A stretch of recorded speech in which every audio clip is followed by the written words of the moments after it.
And so one of the things that I wanted to begin with is it just moved me because I think about the Zulu phrase, the Zulu tribe phrase that is sawubona.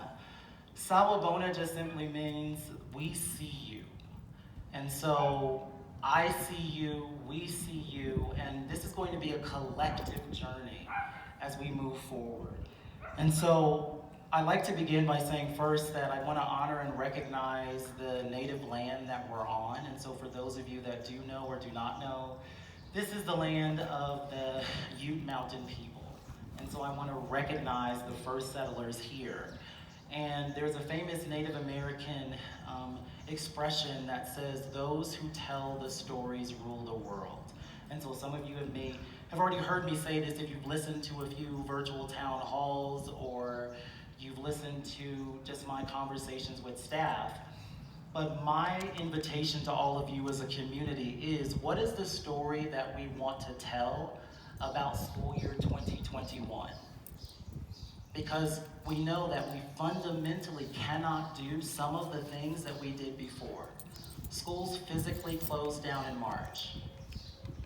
Data supports that while we did a lot of amazing things, there were still populations of our scholars that did not receive the resources that they deserved. I'm thinking about our English language learners. I'm thinking about those that come from lower socioeconomic backgrounds. I'm thinking about those that receive special education services. And so when we think about that work, we have an opportunity, as my mom says, never waste a crisis. And so how are we going to fundamentally step into this space and say, we can do something dramatically different? That's been my message to all staff over the last 2 or 3 weeks, and I'm having conversations. I'm listening to their challenges, I'm listening to their frustrations, I'm listening to their anxieties.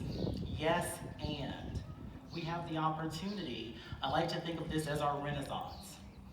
We have the short amount of time to do something fundamentally different. And so my ask of all of you is really, what is it that we need to learn? What is it that we need to unlearn? And what is it that we need to relearn in order to do this work moving forward?